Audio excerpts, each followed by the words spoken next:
दोस्तों नमस्कार, good evening सभी को। कई दिनों बाद लाइव सेशन है और स्पेशली ग्रेड फर्स्ट एग्जाम को लेकर एक ऐसी भर्ती परीक्षा जिसका बच्चा आज भी उम्मीद करता है कि सर एग्जाम आगे जाएगी कि टाइम पे होगी। आज भी ये सवाल तुम लोगों के जहन में आज भी है, मुझे ऐसा लगता है, क्योंकि 10 मैसेज आते हैं तो उनमें से 7 मैसेज इस बात को लेकर आते हैं, क्या सर एग्जाम ऑन टाइम पे हो रही है। तो मुझे लगता है कि जिस कंपटीशन एग्जाम की जिसकी डेट आरपीसी ऑलरेडी क्लियर कर चुकी है और उस एग्जाम की डेट को लेकर यदि अभी भी कंफ्यूजन है, कहीं ना कहीं 10 में से 80 8 यानी कि 100 में से 80% कैंडिडेट वो हैं जो आज भी अधर-जुल में तैयारी करता है, और जहां 80% हीड केवल ये प्रश्न पूछती है कि सर क्या एग्जाम ऑन टाइम पे होगी, क्या फॉर्म रीओपन होंगे या नहीं होंगे। आपको क्या लगता है, अलग अलग यूट्यूब चैनल पे हम ये मार्गनिर्देशन लेने और ये सवाल हम हजारों यूट्यूबर से यदि पूछते हैं तो मान के चलिएगा कि उस कंपटीशन में भाग लेने वालों में सिर्फ 15% बच्चे ऐसे होंगे जो सीरियसली तैयारी कर रहे हैं। ये सवाल पूछने वाला बच्चा कभी भी उस परीक्षा के प्रति गंभीर नहीं हो सकता, मैं जहां तक समझता हूं। नंबर 2, सर अब क्या करें, कैसे पढ़ें, क्या नहीं पढ़ें।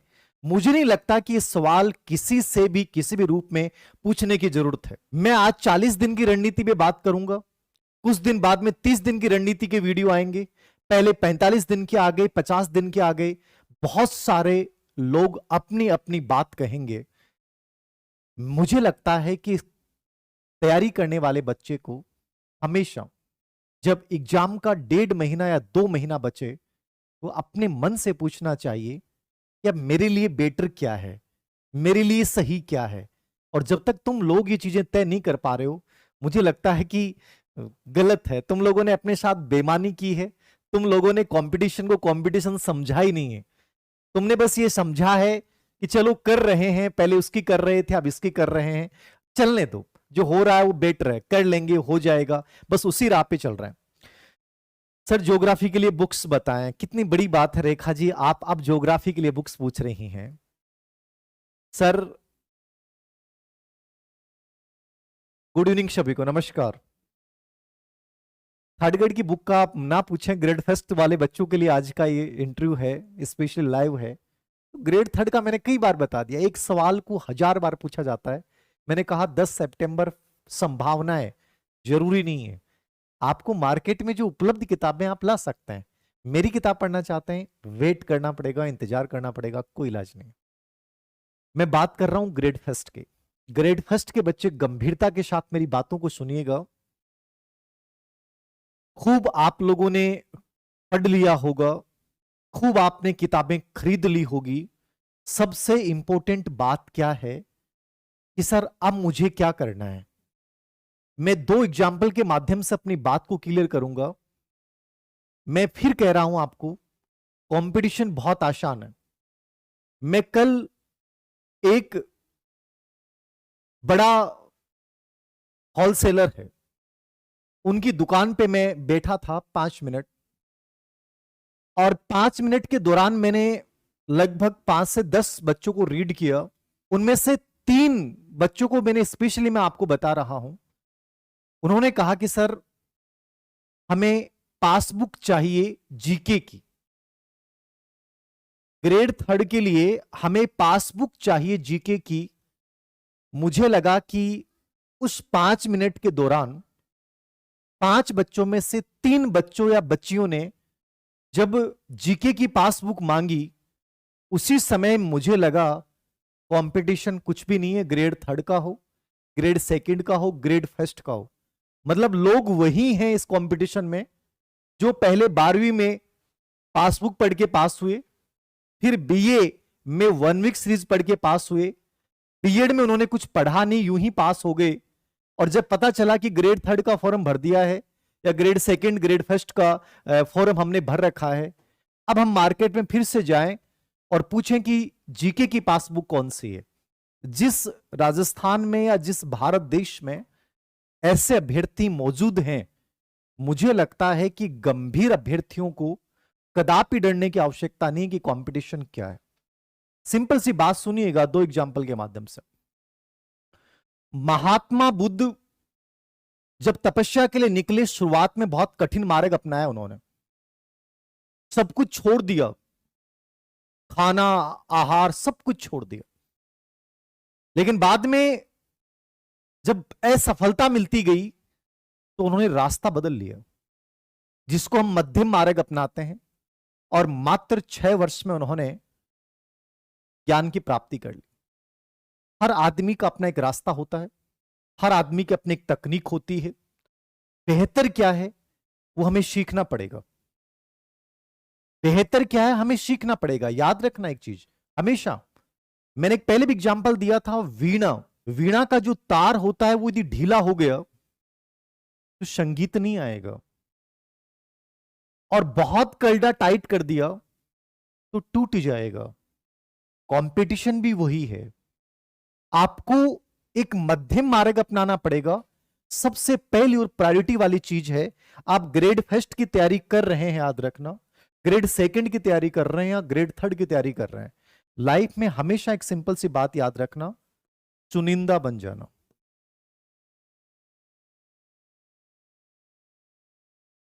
कहीं न कहीं आपको चुनिंदा बनना पड़ेगा। आज सोशल मीडिया के इस जाल में हजारों लाखों मार्गदर्शक और हजारों यूट्यूब चैनल, हजारों कोचिंगों की भीड़ में से हमें कहीं ना कहीं उस मैटर को, उस विषय वस्तु को, अपने कार्यों की प्रायोरिटी को यह तय करना पड़ेगा कि मेरे लिए प्रायोरिटीज क्या है, मेरे लिए चुनिंदा क्या है।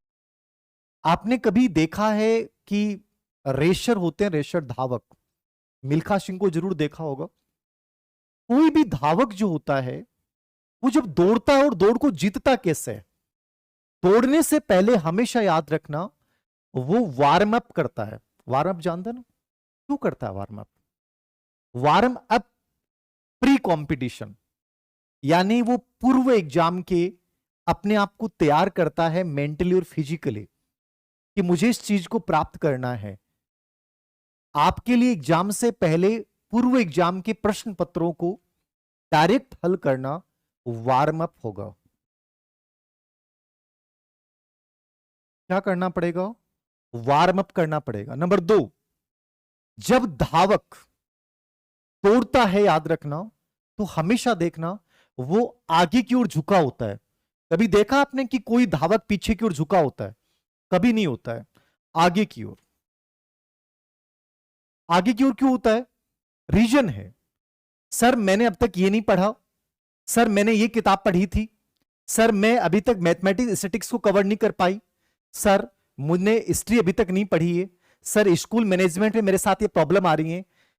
आपका पूर्व क्या रहा है ये मायने नहीं रखता है जीत में। कभी भी रेसर हमेशा आगे की ओर, पीछे की ओर नहीं। तुमने क्या पढ़ा है क्या नहीं पढ़ा है फर्क नहीं पड़ता है। अब तुम्हें आगे 40 दिन में क्या करना है वहां इंपॉर्टेंट है। आगे की ओर देखें, पीछे की ओर नहीं देखें। जो गलतियां कर दी वो कर दी। तीसरी बात, जब रेसर धावक दौड़ता है तो हमेशा याद रखना वो बहुत सारी चीजें पहन के नहीं दौड़ता है। टोपा भी लगा रखा है, जूते तो हैं ही, कपड़े पूरे हैं, पजामा बहुत लंबा सा बड़ा सा है, टाई बेल्ट लगा रखें, नहीं, सिर्फ वही चीजें जो जरूरी हैं। एक छोटा सा नेकर होता है, हल्की सी एक टी शर्ट होती है, शरीर पे कोई चीजें नहीं होती हैं, बाल बहुत छोटे होते हैं। रीजन क्या है? जब जिंदगी की रेस को जीतना होता है, जब अंतिम दौड़ को जीतना होता है, उस समय वही चीज साथ रखिए जो आपके लिए जरूरी है। जो चीजें जरूरी नहीं है उनको आप अंतिम समय में कभी साथ मत रखिए। अब आपके लिए जरूरी क्या है? मुझे इन पार्ट्स को पढ़ना है, मुझे इन चीज के अलावा बाकी चीजों को नहीं देखना है। बाकी चीजों को स्टडी टेबल से हटा दें, बाकी चीजों को अपने रूम से हटा दें। वही वस्त्र पहनने हैं जो अभी फिलहाल मेरे लिए मस्ट हैं। धावक यही सिखाता है रेस में दौड़ने। वो 20% विषय वस्तु क्या है, वो 20% टेस्ट मैटर क्या है, इन चीजों को आपको देखना पड़ेगा, बाकी चीजों को हटा दीजिए। सिंपल सा तरीका है, समझ में आ रही है बात? 20% चीजों को साथ रखें, आगे की ओर देखें, पूर्व एग्जाम के क्वेश्चन पत्र के रूप में वार्म अप करें, अपने आप को चुनिंदा बनाएं। इस समय आप सब कुछ कदापि नहीं पढ़ सकते, याद रखना, सब कुछ आप कदापि नहीं पढ़ सकते, याद रखना। और पांचवी और अंतिम चीज याद रखना, धावक जब दौड़ता है, जब वो दौड़ता है तो शुरुआत में चाहे उसने धीमी गति लगाई हो, लेकिन जब अंतिम टाइम आता है वो अपना सर्वश्रेष्ठ झोंक देता है। 40 दिन किसी भी इंसान का सिलेक्शन करवा सकते हैं और यही 40 दिन आपको बाहर कर सकते हैं। पहले आपने कितना जोर लगाया है यह महत्वपूर्ण नहीं है, अंतिम समय में सर्वश्रेष्ठ, अंतिम समय में सर्वश्रेष्ठ पूरी जी जान लगाता है धावक हमेशा अंतिम समय में। पहले क्या किया है कोई मायने नहीं रखता है। 40 दिन जब बचे हैं, मुकेश जी वो पूरा चलाओ, एक बार बंद करो इसको। अंतिम समय में हमेशा याद रखना, अपना पूरा जी जोड़ लगाना पड़ता है, यही सफलता की रणनीति है।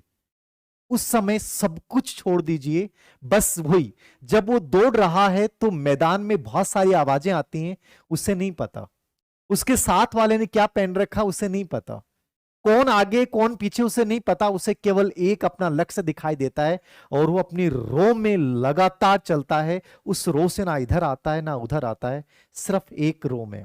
ये अटेंशन है, ये एकाग्रता है। आस पास का वातावरण क्या हो रहा है, आज गुड़गांव में कौन सा टावर गिराया गया है, ठीक है, बाहर क्या हुआ है, आज क्या भारत पाकिस्तान का मैच है, मुझे प्रभावित ही नहीं कर रहा ना साहब। मेरा मैच मेरी जिंदगी का मैच है, मेरे लिए इंपॉर्टेंट चीजें क्या है, बाकी चीजें उसको प्रभावित नहीं करती। वो मैदान में सिर्फ उस लक्ष्य की ओर समर्पित होकर चलता है और वो जीतता है, याद रखें, वो जीतता है। यही सिलेक्शन की कहानी है, कुछ नहीं है।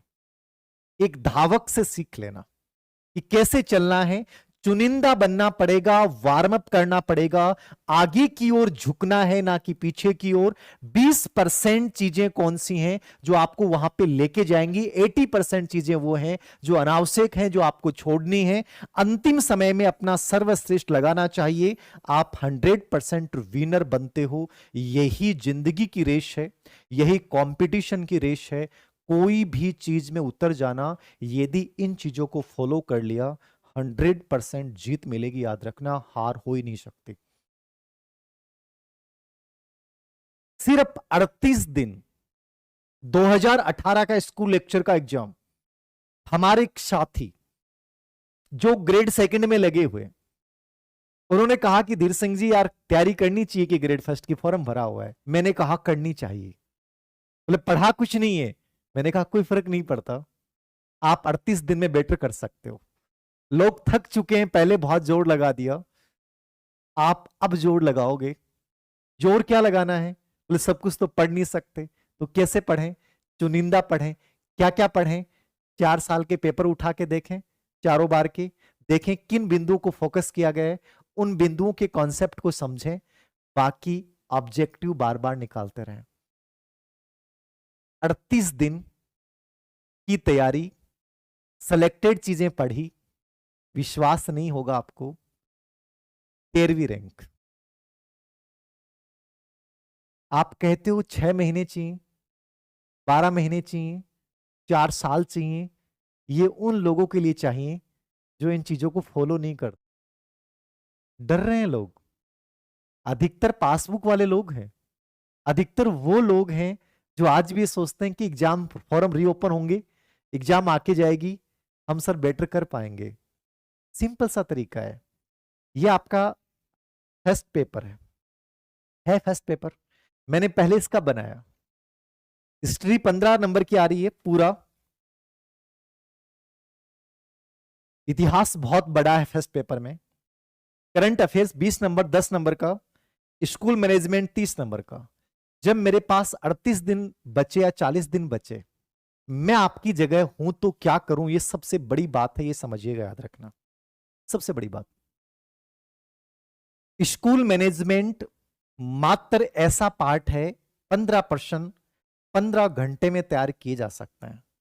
जब मुझे पता चल गया कि स्कूल मैनेजमेंट 15 घंटे में तैयार किया जा सकता है, मतलब मैं यहां रिस्क नहीं लूंगा। अब वो 15 घंटे वाला ही पढ़ना है, यहां मुझे 30 35 40 घंटे पे नहीं जाना है। मैंने एक टेस्ट सीरीज स्टार्ट की स्कूल मैनेजमेंट की। मैंने पहली बार पूरा स्कूल मैनेजमेंट खुद पढ़ा और उसमें से क्वेश्चन बना रहा हूं और उसका वीडियो सॉल्यूशन भी करवा रहा हूं। मुझे इतना विश्वास है, यदि यही तरीका तुम बहुत पहले अपना लेते ना। अब मैं मेहनत कर रहा हूं, बट मैंने सोचा कि तुम लोग तो बहुत पहले से पढ़ के आ रहे हैं, ऐसा क्या था स्कूल मैनेजमेंट में कि आपके 15% सही नहीं हो सकते। आप थोड़ा सा सटीकता से देखिएगा, आराम से। जैसे आपने स्कूल मैनेजमेंट को 15 घंटे में तैयार कर लिया, एक टेंशन खत्म हो गई। टास्क बेस्ड जिंदगी, कंपटीशन क्या होता है, यही होता है। अरे 15 घंटे मुझे देना है स्कूल मैनेजमेंट को, 15 यानी 30 नंबर का पार्ट तैयार हो गया, 75 में से 15% सही हो गए, 150 में से 30 नंबर का पार्ट तैयार हो गया। और ये एक ऐसा पार्ट है जिसमें प्रश्न गलत नहीं होगा, कम समय में मैक्सिमम रिजल्ट। कम समय में मैक्सिमम रिजल्ट, कौन सी ऐसी चीजें हैं जिनको करने से मैक्सिमम रिजल्ट मिल सकता है, मुझे उन चीजों को चुनिंदा यानी पहचान बनानी है। मात्र मैंने कहा 15 घंटे में तैयार तैयार की जाने वाली विषय वस्तु केवल स्कूल मैनेजमेंट। 15 घंटे निकाले, रिवीजन किया, निकाल दिया, माइंड प्रफुल्लित हो गया, यार स्कूल मैनेजमेंट मेरा तैयार हो गया। आदमी में उत्साह और आत्मगौरव कब आता है, हमारे शरीर में कुछ एंड्रोफिन्स होते हैं। और जैसे आपने कोई टारगेट तय किया कि मुझे स्कूल मैनेजमेंट 15% तैयार करने, और जैसे आपने 15 घंटे में कंप्लीटली उस चीज को कवर कर लिया, आपकी जो एंड्रोफिन्स हैं वो प्रवाहित होंगे और आपके अंदर फील आना शुरू होगा, एक पार्ट कंप्लीट। अब देखना दूसरा। आपने स्कूल मैनेजमेंट का एक टॉपिक पढ़ रखा है, बीच में हिस्ट्री में घुस रहे हो, स्टैटिक्स, हिंदी, इंग्लिश, कुछ भी नहीं हो रहा है, सब अधूरे पढ़े सर। लास्ट टाइम में कभी ऐसा नहीं करें। उस पार्ट्स को लें जहां से मैक्सिमम प्रश्न आ रहे हैं, फटाफट टास्क पूरा करें। अंदर से एंड्रोफिन्स आएंगे, उल्लासित फील करेंगे, वो उल्लास आपको बहुत बेहतर बना देगा। हो गया। नंबर 2, मुझे पता है कि हिंदी के 4%, इंग्लिश के 4%, हिंदी के 4% गलत नहीं हो सकता। सिर्फ इतना करना है, सिर्फ 5 साल के हिंदी की व्याकरण के उन टॉपिक्स पे कौन कौन से प्रश्न आए उनको रिपीट कर लो। मुझे नहीं लगता कि आप 10 घंटे में ऐसा नहीं कर सकते। लास्ट 10 घंटे बता रहा हूं, और 10 और अभी निकाल सकते हैं आप, याद रखना 10 घंटे अभी निकाल सकते हैं, कोई बड़ी बात नहीं है। एक एक दिन जैसे जैसे गुजरता जाएगा ना, आपके ऊपर प्रेशर आता जाएगा और वो प्रेशर आपको कमजोर बनाएगा। मैंने कहा टारगेट बेस्ड स्टडी कीजिए, जिंदगी में इंपॉसिबल है ही नहीं कोई चीज। पिछली असफलताएं बाधक बन रही, दिमाग से निकालो ना। मैंने कहा आगे की ओर देखना है, पीछे की ओर देखना ही नहीं है। सर देख रहे हैं आगे की ओर लेकिन पीछे की ओर आ रहे हैं। आप आगे की ओर देख रहे हैं और पीछे के विचार आपको पकड़ रहे हैं, इसका मतलब आगे वाला जो छाती है ना वो कमजोर है, सीना कमजोर है तुम्हारा, इसलिए तुम्हें पीछे की चीजें प्रभावित कर रही हैं। अन्यथा जब इंसान खड़ा होता ना मजबूती के साथ, और जब आगे के सपने बहुत स्ट्रांग होते हैं ना, तो पीछे की कोई याद, पीछे की कोई असफलता, पीछे का कोई धोखा इतना कमजोर नहीं बना सकता कि तुम पीछे चलने लग जाओ। उस आगे होगा इंसान, याद रखना। ठीक है, ये 8% यानी कि 4 प्रश्न आते हैं, मतलब 8 यानी 16 नंबर का पार्ट है ये 8%। इंग्लिश के क्वेश्चन पेपर देखिएगा, आप बहुत आराम से कर सकते हैं यदि आपने थोड़ा सा प्रैक्टिस कर लिया। नंबर 3, बात आती है उसके बाद करंट। करंट 20 नंबर का पार्ट है, 10 प्रश्न आएंगे।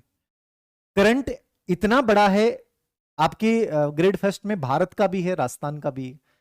अब राजस्थान में तो बहुत सारी गाइडें हैं, बहुत सारी किताबें आ रही हैं, क्या क्या आ रहा है पता नहीं है। करंट को समझने के लिए आरपीएससी के पैटर्न को समझिएगा। मैंने पहले भी कहा था आपको, आप आरएस प्री के पेपर देखिएगा, आपको तुरंत आइडिया लग जाएगा करंट में प्रश्न कैसे आ रहे हैं, किन योजनाओं में से कैसे प्रश्न पूछा जा रहा है, गेम्स पे कौन से प्रश्न आ रहे हैं, जनगणना पे कौन से प्रश्न पूछे जा रहे हैं, पुरस्कार पे कौन से प्रश्न पूछे जा रहे हैं, प्रसिद्ध पुस्तकों पे कौन से प्रश्न आ रहे हैं, तुरंत लगा दोगे। अभी इसी घटना सा उसको आप बड़े आराम से कर सकते हैं। मतलब 10 से 15 नंबर आप छोड़े नहीं, वो कम समय में तैयार होने वाली चीजें मुझे लगता है कि वो अपन कर सकते हैं, पूरा नहीं करें, क्योंकि साइंस वाले बच्चे पूरा कर लेंगे, लेकिन वो बच्चे उस पार्ट को जरूर देखें और टारगेट बेस करें। हमेशा जिंदगी में जो बड़ा काम है ना, उसको टालते मत जाओ, वो बोझ बन के आएगा। सबसे पहले बड़े वाले को पकड़ लो, यहां से सिर पकड़ो उसका, जो परेशान कर रही है ना चीज, उसकी गर्दन पकड़ो और टाल दो। बहुत खाली महसूस करोगे अपने आप को। ये हमेशा याद रखना, जो चीज करनी है ना उसको टालो मत, उसको तुरंत सबसे पहले लो, जो प्रॉब्लम क्रिएट कर रही है। उसके बाद पार्ट आता है हिस्ट्री का, सबसे बड़ा पार्ट 30 नंबर का है। पहले इतिहास आसान था, इस बार इतिहास हार्ड है।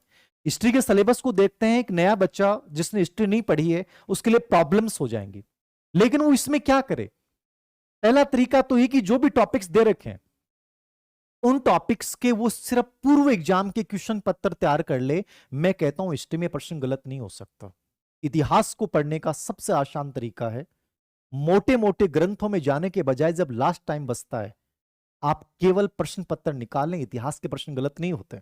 मुझे पता है कालीबंगा, आहाड़, गणेश्वर, विराट ये चारों मात्र 1.5-2 घंटे का मैटर है, इनमें से सिर्फ पूर्व एग्जाम के प्रश्न निकालो, 1% सही हो जाएगा। मुझे पता है कि फ्रीडम स्ट्रगल 1857 और राजस्थान का 1857 दोनों दे रखे हैं, मात्र 40 मिनट में किया जाने वाला पार्ट है, केवल इनके पूर्व एग्जाम के प्रश्न पत्र देख लो, 1857 से प्रश्न गलत नहीं होगा, जबकि 1857 पे आएगा। National leaders of national movement, इसमें बहुत सारे देख रखे हैं, इसमें आप सावरकर को छोड़ दें नहीं पूछेगा, कांग्रेस सरकार में लगभग चांसेस कम है। बंकिम चंद्र चटर्जी, आजाद, राव बिहारी बोस, ये छोटे छोटे बिंदु हैं, आप इनको देख के बड़े डर लग रहा होगा, आप इनके आए हुए प्रश्न देखना एक बार हिस्ट्री में, मुश्किल से 50% होंगे इन जो आपकी बीच वाली यूनिट में दे रखे हैं, सबके 50%, एक बार मुख्य रूप से 100% हो जाएंगे मैक्सिमम। वो 100% देख जाओ, 100% जो प्रश्न आएगा वो यहां से आएगा। Prajamandal movement, peasant movement, tribal movement, सिर्फ पूर्व एग्जाम के प्रश्न पत्र देख लो, यहां से 2 से 3 प्रश्न आने, ठीक है। और इंटीग्रेशन ऑफ राजस्थान 100% प्रश्न आना है। सोसाइटी रिलीजन में लोक देवियां लोक देवता कल्चर वाला पार्ट आपके ग्रेड 3 में भी काम आएगा, इसको देख लें। बाकी हिस्ट्री का पार्ट यदि आपने नहीं पढ़ा है, नहीं याद हुआ है, यदि आपको इससे जुड़े हुए प्रश्न मिल जाते हैं, थोड़ी सी मेहनत आपको करनी पड़ेगी, आप उनको निकाल लें। पूर्व एग्जाम के प्रश्न पत्र, सिर्फ पूर्व एग्जाम के प्रश्न पत्र हो जाएगा। अब मार्केट में बहुत ज्यादा भागने की जरूरत नहीं सर, उसने वो निकाला वो निकाला है, उसने वो मॉडल पेपर निकाला, उसने मॉडल पेपर में कभी राय नहीं देता कि मॉडल पेपर पढ़ें। आप आरपीएससी के यदि गंभीर अभ्यर्थी हो, हमेशा याद रखना पूर्व एग्जाम के प्रश्न पत्रों को बार बार निकालें। मॉडल पेपर एक छलावा होता है, मैं जहां तक समझता हूं।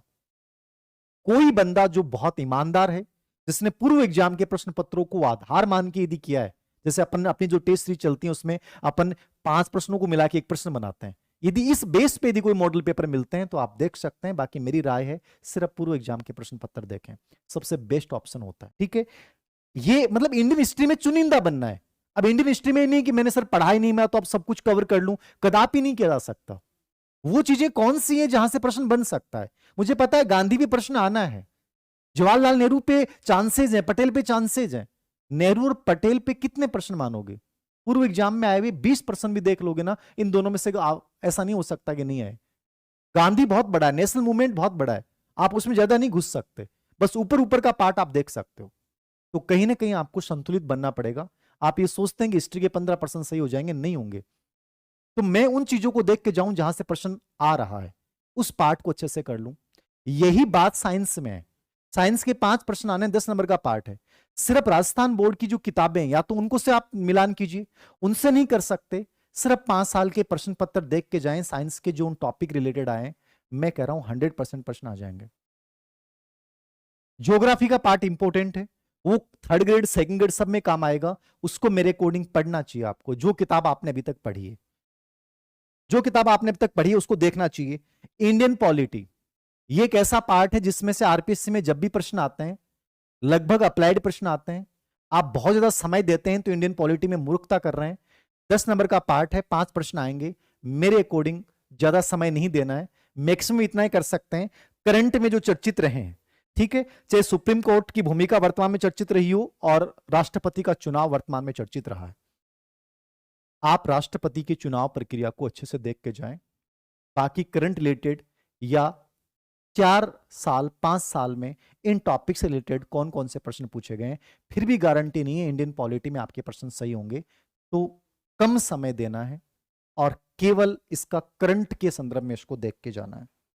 जनरल साइंस होगी, जनरल हिंदी इंग्लिश होगी, मैथमेटिक्स का मैंने बता दिया है। तो ये आपकी 75 प्रश्नों का मैटर है। मतलब यदि आपने कुछ भी नहीं पढ़ा तो मैं ये मानता हूं 38 दिन में एक बच्चा 55 प्रश्नों का मैटर जरूर तैयार कर सकता है यदि ईमानदारी के साथ आगे बढ़े, और हो सकता है जो पढ़ा है वहीं से आ जाए। रही बात सब्जेक्ट और साइकोलॉजी की, सब्जेक्ट में आपने क्या पढ़ा है क्या नहीं पढ़ा है, 11वीं 12वीं की किताब को एक बार जरूर निकालें। पूर्व एग्जाम के जो एमपीसीएस अब व्याख्या वाली किताबों मतलब व्याख्या वाली किताब भी लाते हैं, आप ले आओ चाहे, लेकिन उसमें व्याख्या को ना पढ़कर आप सीधे क्वेश्चन निकाले, क्योंकि कम समय होता है ना, तो वहां वन लाइनर बड़ी फायदेमंद होती है। आप सीधे फटाफट प्रश्न मैक्सिमम निकालें। आप ज्यादा समय नहीं है, लेकिन जितने प्रश्न पत्रों का आप अभ्यास कर लेंगे, कई बार होता है, मैंने फिर पहले कहा है, एक बार पॉलिटिकल साइंस में एमपीसीसी, हम बस में जा रहे थे मेरा साथी और हम पेपर देने, 2010-11 की बात है।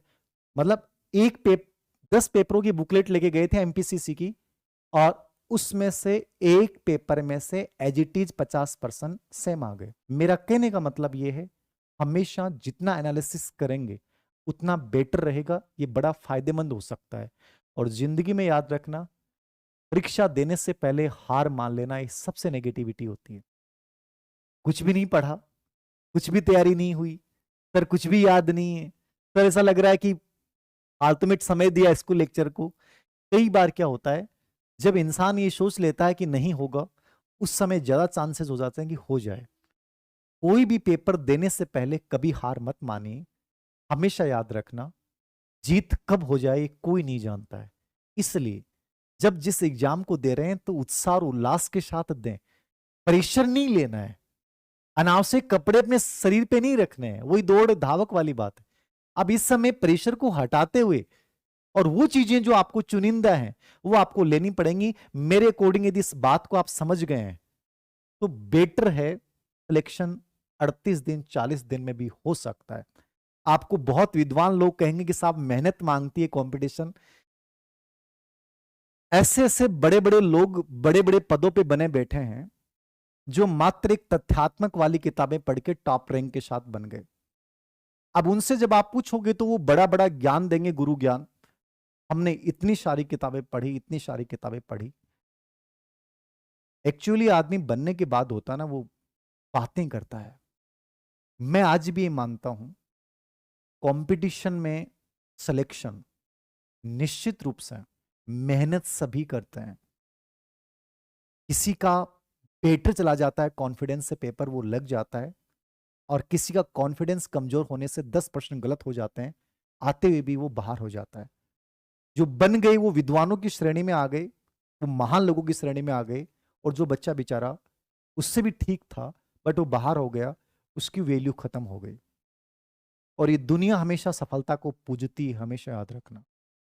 मेरा कहना आज भी आपको अभी को है, सभी एक जैसे हैं।